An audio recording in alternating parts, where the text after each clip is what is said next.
In AEW, Chris Jericho has been Triple H. He has been the old guy who wants to be around for the new generation because of his huge ego. And he does that by hanging around younger talent over and over to stay relevant. But the real thing is, and I'm borrowing a point from Daniel Tosh from his stand-up special, his second stand-up special, where he said this about Kobe Bryant. He said, number 8, Kobe Bryant, he was the bad guy. He was the word out. He was the guy who was accused of this stuff, cheated on his wife, selfish ball hog teammate, kicked Shaq out of town, all that. And that's Chris Jericho as Le Champion, the Ocho, the Wizard, all that. And then we have Kobe Bryant, number 24. Great teammate, winner, unstoppable fadeaway.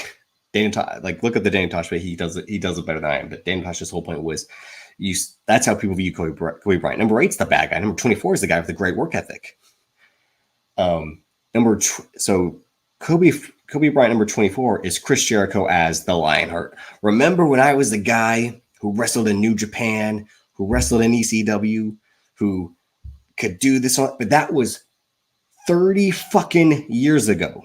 You can put on the tights, you can put on the vest, you can have the fucking song. It's not going to rekindle the magic in the ring, because every time he does a lion salt, he's almost going to kill himself. He can't do half his fucking offense because his knees are cooked, and he looks like a fucking idiot. He embarrasses the luchadors he's competing against. His match against Atlantis Jr. made Atlantis Jr. look like he was bad because he's trying to do these agile spots that Chris Jericho's not able to interact with. And his match against Teton 2 weeks ago, Teton is someone who was the runner-up in the Best of the Super Juniors last year, and he was just kind of doing the same moves because Chris Jericho can't do anything else, and these guys have to tap out because Chris Jericho has to feed his ego that I still have to wrestle, I still have to show I can go, when that hasn't been the case for a number of years. Yes, he elevated New Japan with his match against Kenny Omega, and the whole point of that match, again, was still smoke and mirrors. They still did high spots and weapon spots. And that was because the story called for it. If you listen to their Talk is Jericho podcast where they break down that match.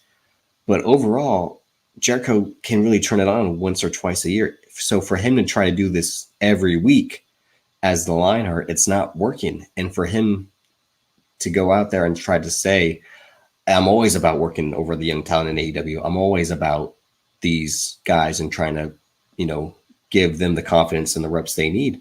He's made them look bad. It's horrible watching these matches. And Hook is someone who's already looking back because he's not improved.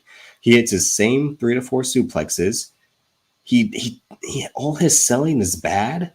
It looks like he hasn't progressed at all.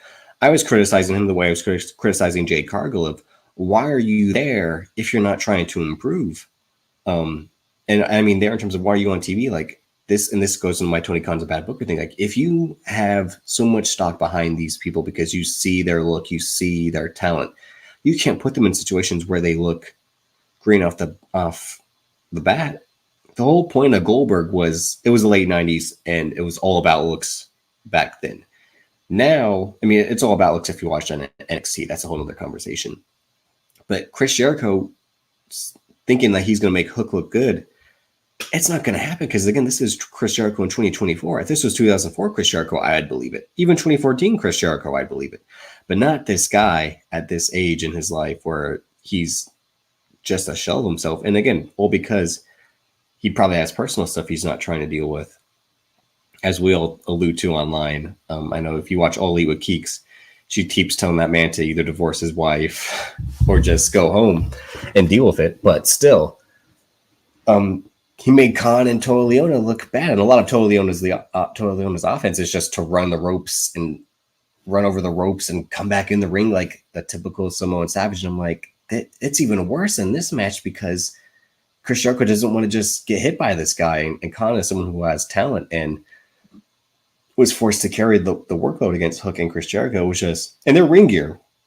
Khan and Toa, their ring gear was amazing coming in this match. I didn't really watch their World Tag League run, but I know that they were showing out over there and really improving some people. But my whole thing of the Mogul Embassy is that they haven't really fit with the Swerve aesthetic, because I think what Swerve tried to do with the mogul affiliates can't partner if he could wrestle. It wouldn't be Seth Rollins. It'd be Triple H in this spot against The Rock and Roman Reigns. And that's why his proxy, Seth Rollins, is in this match instead. But, deep down, he's been wanting to wrestle. But obviously, due to his heart condition, he can't.